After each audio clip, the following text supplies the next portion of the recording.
සුබ සන්ධ්‍යාවක් කියලා අදත් ඔයාලා එකතු කරගන්නවා. ඒ වගේම තමයි අපි අද කතා කරන්න බලමු ඩිමෙන්ෂියා. එහෙම නැත්නම් වයසට යන රෝගීන්ගේ එහෙම නැත්නම් වයස් වෙන ගතන පුද්ගලයන්ට බොහෝසේ ඇති වෙන පුළුවන් රෝගයක් ගැන. ඒක තමයි මම ඉස්සෙල්ලා කිව්ව ඩිමෙන්ෂියා කියන රෝගය.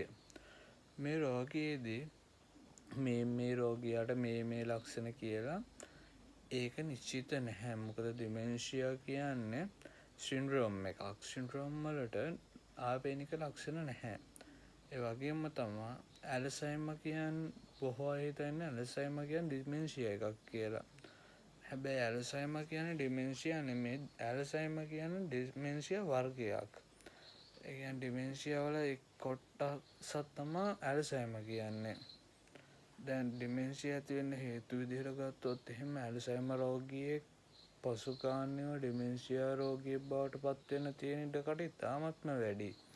ඊට පස්සේ මොළයට රුධිරය සපයන රුධිර වාහිනී වල පසුකාලීනව ඇති වෙන්නා වූ ගැටලු නිසා ඩිමෙන්ෂියා රෝගියෙක් බවට පත් වෙන්න පුළුවන්. වගේම තමයි නර්වස් සිස්ටම්ස් එහෙම නැත්නම් ස්නායු පද්ධතියේ ක්‍රියාකාරීත්වයේ ඇතිවෙන්නා වූ දුර්වලතාවයන් නිසා ඩිමෙන්ෂියා රෝගියෙක් බවට පත් වෙන්න පුළුවන්. මේ ඩිමෙන්ෂියා රෝගීන්ට ප්‍රධාන වශයෙන්ම වෙන හානිය තමයි ඔවුන් එදිනෙදා කරන්නා වූ චර්යාවනේ. කියන්නේ ඔවුන් එදිනෙදා තමන්ගේ ජීවිතයේදී තමන් වොෂ්රූම් එකකට යන්න කන්න සහ ආහාර ගත්තද කියලා මතක නැහැ. ඒ වගේ දේවල් සහ තමන් ළඟ ඉන්න පුද්ගලයන් හඳුනන්නේ නැති ප්‍රශ්න මේ ඩිමෙන්ෂියා රෝගීන්ට බොහෝසේ තියෙන ගැටලු. ඩිමෙන්ෂියා ඇති වෙන්න පුළුවන් පාකින්සන් වැනි රෝග තත්ත්වයන් තිබුණු කෙනෙකුට පසුකාලීනව ඩිමෙන්ෂියා වගේ තත්ත්වයක් ඇති වෙන්න පුළුවන්. වගේම තමයි මෑතකාලීනව හෝ අතීතයේදී හිසට යම්කිසි ලොකු ඉන්ජරියක් ඒ කියන්නේ මොකක් හරි අනතුරක් වුණා නම් පසුකාලීනව හෝ ඩිමෙන්ෂියා රෝගී බවට පත් වෙන්න තියෙන ඉඩකඩ ඉතාමත්ම වැඩි. ඒ වගේම සමහරක් මිනිසුන්ගේ මොළේ ඉතාමත්ම අසාමාන්‍ය වූ වර්ධනයක් පෙන්වන මිනිස්සු ඉන්නවා. ඒ වගේ මිනිස්සෙයින්ගේ ඩිමෙන්ෂියා රෝගයක් ඇති වෙන්න පුළුවන් ඉඩකඩ ඉතාමත්ම වැඩි.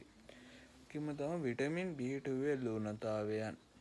ඒ කියන්නේ ස්නායු පද්ධතියේ ක්‍රියාකාරීත්වයට නිරක්තිය වැනි දේවල් නවත්ව ගන්නේ සහ පාලනය වෙන්නේ විටමින් B12 හරහා. මේ B12 වල ඌනතාවයන් නිසාද පසුකාලීනව ඩිමෙන්ෂියා රෝගී බවට පත් වෙන්න පුළුවන්. මේ ඩිමෙන්ෂියා රෝගීන්ගේ තියෙන රෝග ලක්ෂණයන් විදිහට ගත්තම ඔවුන්ට මෑත කාලීනව සිදුවන දේවල් අමතක වෙන්න පුළුවන්. ඒ කියන්නේ අතීතයේදී තමන් කරපු දේවල් බොහෝසේ මතක හිටින අතර ඔවුන්ට මෑත කාලීනව කියන්නේ ආසන්නව සිදුවීම් මතක කිරීමේ ප්‍රධාන ලක්ෂණයක් ඔවුන්ට තියෙනවා. ඒ වගේම සමහරක් වචන අමතක වෙනවා. හැබැයි මම ඒ වචනය වෙනුවට තමන්ට නිකම් මේක හුරුයි වගේ හිතන වචන දාලා කතා කරන්න හදන අවස්ථා ගොඩක් ඩිමෙන්ෂියා රෝගීන්ගේ දකින්න පුළුවන්.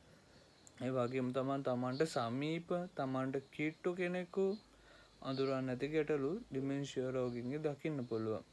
වගේම තමයි මෙයාලා කිව්ව දේවල් නැවත නැවත කියන්න උත්සාහ කරනවා. ඒකත් ඩිමෙන්ෂියා රෝගීන්ගේ දකින්න පුළුවන් ගැටලුවක්. ඩිමෙන්ෂියා රෝගියෙකුට නිට්ටවටම සුව කරන බෙහෙත් වගේ දේවල් නම් නැහැ. ඔහුන්ට පුළුවන් අපි කෙයායකින් පමණයි ඔවුන් සුවපත් කරන්න පුළුවන්.